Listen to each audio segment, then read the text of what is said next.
Here we are at the PDC William Hill World Championship media launch. Glenn, all new experience for you. How are you finding it so far? A bit different to the BDO days. I mean, just to be here today, I'm at my most relaxed with you, Phil.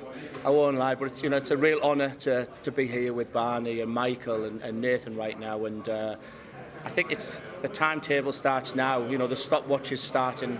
I'm itching to get home. I think I've been on 5 days in the past 5 weeks, and it's a bit like a school exam. I've got some revision to do. There's a couple of things I want to put right, and I always feel I can do that in my own environment and on my own dartboard. And like the old BDO days, I'll be putting double the practice in I would normally put in. So a couple of sessions on a morning and a session on a night on the dartboard, and really need to work on my doubles, but super excited. First of all, what's it like to be invited here? You're here with a 5 times world champion, 3 times world champion, and now you're here catapulted into this stardom, and very different to what you used to. Yeah, very honoured. Michael's just said the 3 stars on my shirt is Tesco giving them away, so loads of respect off Michael over there, so I'll remember that when I play him at Ali Pally. Yeah, a real honour. I think the impact of me coming over is this 3 times. A lot of scrutiny on me this year, and being quite bullish. I think I've done really well. Whatever targets I've set, I feel like I've exceeded them, and that Ali Pally feels a bit of a bonus for me. But I feel like really determined, a lot of tenacity to go there and really achieve, to have a little bit of fun. I think, again, I was a little bit too serious against Barney and fell into my old trap of not hiding my emotions, and there's things to work on. Today's great. Ali Pally's going to be something pretty special. And I know you're aware of it, but you could make history, the only person ever to hold both world titles at the same time. Is that extra pressure, and is that something that you've thought of? There's a tiny voice in the back of my mind of John McDonnell shouting, "I'm the unified champion of the world," but it's a tiny voice. I tried to map out my route to the final in the BDO, because I felt like, who am I playing in the final? That was my mentality. I looked at the top 32 in the Pro Tour who I could play in the last 64, and there's not one of them I'd say, I hope I get him tonight. My last 32 game would be Daryl Gurney. So I stopped trying to map that out, really, and I know it's an old cliche, 1 game at a time, but I'm really only thinking of that last 64. I'm very proud to be a seed, to get right up there in the top 27. Had my Grand Slam money counted, I was getting close to top 16, so it's been a marvellous year now, but I want that cherry on the cake, and I want to have a really good Ali Pally.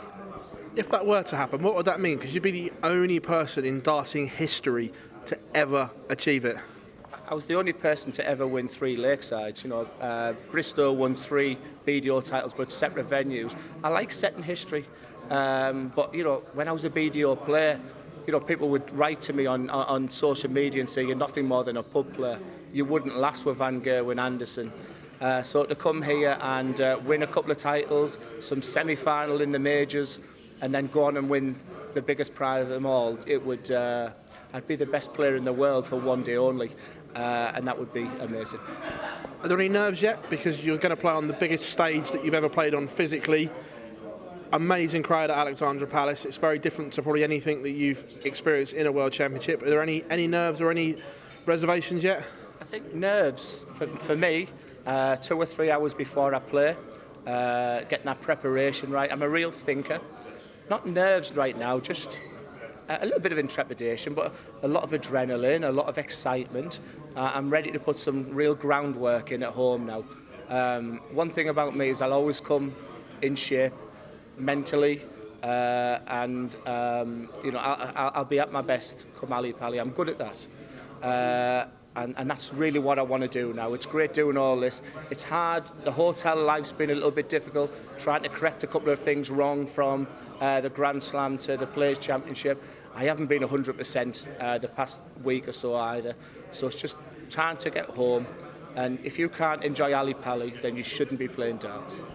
You said about being prepared and you will be ready. Obviously, having won 3 world titles already, is the preparation going to be exactly the same as what it was for those 3? I'll be replicating the majority of that, yeah. I just understand the challenge is a lot bigger. It's huge. The last 64 game, it could be massive tonight. Last 32 against Daryl Gurney. Daryl Gurney's better than the 3 players I've played in Lakeside finals. So it's just a totally different beast over here. But I don't undervalue what I've achieved in my life. You know, I'm here and everything's going to plan. If everything goes to plan next year, I'll be a top 16 player. And, you know, that puts a lot of the doubters who were out there saying he's nothing more than a pub player, because I read every single one of them. Having already beaten Michael on the second biggest starting stage this year, I'm guessing you go to Alexandra Palace not fearing anyone because you know you've already done the hard work and beaten him once. I could do with getting sunburnt again, because I never once thought of Michael that day. I just thought, how stupid do I look on telly? Because I remember going into the hotel and looking in the mirror and I was like, what have I done? You know, I'd had a couple of hours sleep and I was just like red raw. I never thought of Michael all that day. So it was an absolute blessing in disguise that Dutch TV took me on the beach and took about 7 takes. I got sunburned. I never thought of Michael once. I put that down to the reason I won that match. Just before I let everyone else go, this year's been something special. 3 semi-finals. Can you now top this in this next month? 3 semi-finals are great, Phil, but I'm a winner. And I'm already sort of dissecting and looking at where I could have done better. I couldn't have done any more at the match play. Michael Smith come out at 8-2 up. I went backstage. I was like, what happened there? Chizzy was an opportunity in the Grand Prix, because that's a level of that double off. I had a real opportunity in my last semi-final, and it's now trying to put them to bed now. And when you reach a final, you're in the Grand Slam. You're in this, you're in that. It opens doors when you reach finals, and you know, to top that means getting to a final now, and I'm ready for that next step up now. Thank you, Phil. Glenn, I've got to ask more than anything about the crowd that's happened so far, because like the crowd, basically wherever you've gone, they've been singing your name, they've been singing Walking a Dozen Wonderland. It must be just an amazing feeling, especially when certain people, as you said on social media, have called you nothing more than a pub boy. Yeah, there's 2 things I'd like to say to that answer. The match play was, there's a shiver gone right through me now trying to answer this question. It was just, it never happened to me before. It was unbelievable. And I think they saw an ordinary man having an extraordinary week. That was my ethos to that week. That was my belief that they just saw somebody who was living his dream that week. But then I played Barney in his last ever appearance on, you know, ITV and at the Players Championships. And I was like, whoa, you know, the crowd's going to be really against me. And I felt like it was 50-50. So I appreciate the support I'm getting from the crowd. I like my social media. And I'm thinking that a lot of them people I've got on there are the people who are trying to follow me around as well. So I'll continue doing that. I haven't had a lot of hate since I came to PDC, you know. I was definitely getting more when I was a BDO player, that's for sure. So very much appreciated. Do you think that that's basically because of what you achieved this year, 3 PDC semi-finals and the television Pro Tour winner, people are going, maybe I was wrong about it? I just think they see a working man who came through the system, a local league player, Super League player, county player. Is that why you're a bit more relatable? Do you think that's why you're quite relatable to many people? Well, that's my response to the question anyway. Whether that's the truth, or you know, only the crowd will tell you. But I just think they see a man who's going to be, in his 50th year now, who's just having a whale of a time. But they can relate to that because I bet they play pub league, I bet they play Super League, county. There's people in my local team who think I was better than him 5 years ago. So it's a great story, and the polar opposites to someone like Rob Cross, who came on the scene and demolished it. I'm that guy who's had 20, 30 years there. It's just all come right for me in the past 4 years. I have one more question, then everybody else who's around can come in, but just a quick one.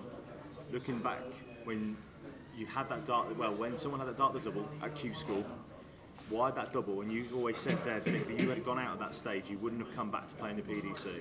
Do you think that fairy tales only happen in sport?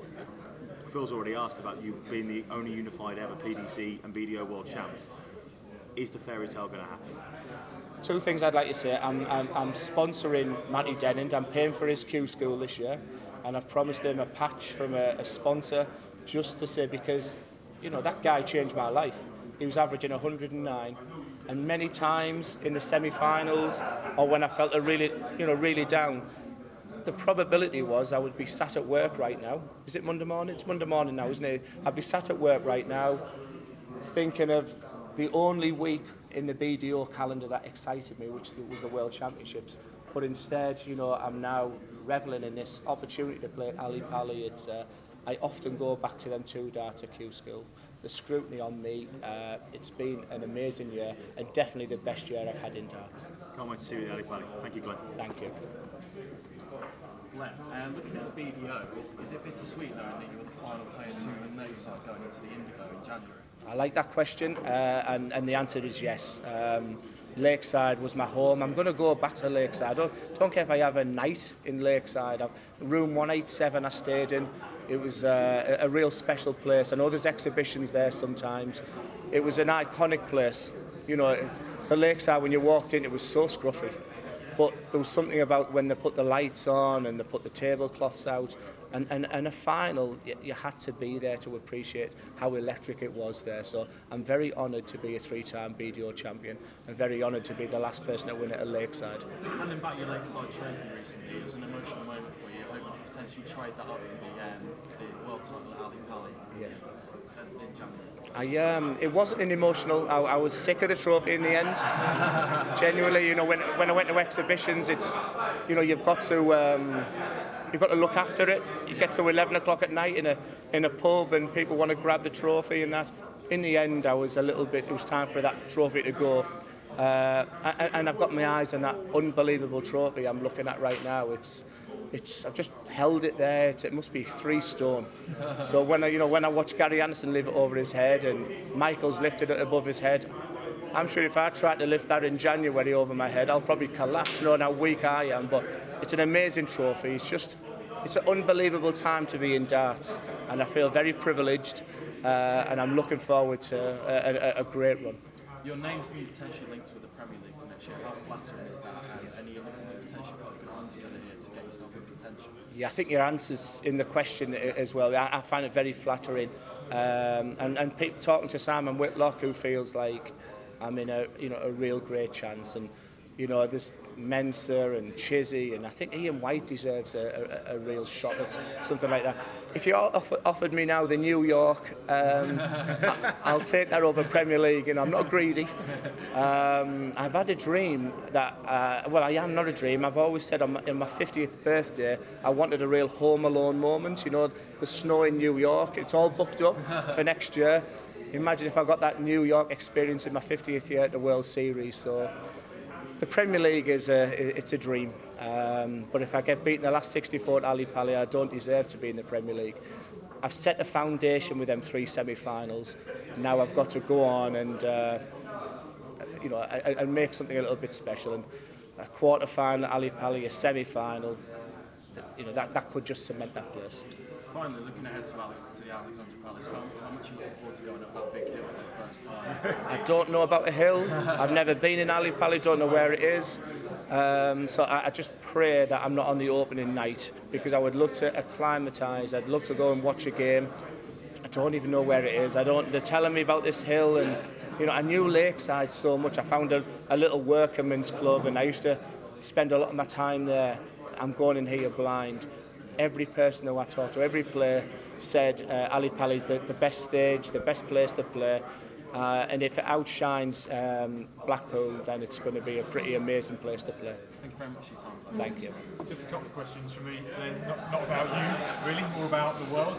You're someone who's kind of got more reason than most to have very special memories, but what about going further back? Your kind of first memories of World Darts Championships? Yeah, I was British teenage runner-up in 1986 in a team in Cleveland. So I was a real darts fan then. So the 1989 final, Jockey Wilson, Eric Bristow, is the one that stands out. Jockey came out when something like 5 sets up to 5 each. Bristow pulls it right back, and then Jockey goes on to win it. So that's my first real memory. And when I stood on that Lakeside stage for the first time, that was the moment I thought of. I thought, wow, this was a stage that I watched so closely. So that was a great game. Huge Phil Taylor fan. I've got him in my walls now, in my dart room at home. It's a real sad something to win out. So when I'm working with him, exhibitions, etc. So I guess a lot of his moments there, but I could probably tell you who's the champion of every year. I'm a real darts fan. So to be involved in it now, and you know, sometimes when I look at the betting and, you know, I'm like 6th, 7th, 8th favourite, I'm like, this is just incredible. So I'm just lapping it up. It's just been a special year. And the last one, it's obviously Barney's last World Championships. Any particular memories of Barney or against him? Yeah, I mean, the easy answer is the Phil Taylor one, but I'll tell you something that no one will ever give this answer. I went to Bridlington for the British Open. That'll be around about 2001. And Barney had his own marker, so whether it was his manager or someone, and all I looked over was 100, 140, 140, 121, 180, 140, 80, 100, 100, 100, 180, 120. I just went home and I said to my wife, I said, is there any point in me playing darts? Because at that stage I was averaging between 23 and 25 on a Super League stage. But so Barney made me practice for 5. There was times from about 2002 to 2007 where I was practicing 5, 6, 7 hours a day, and that's down to Barney. Brilliant, Glenn. Cheers. And see you at Ali Paddock. Thank you so much, guys.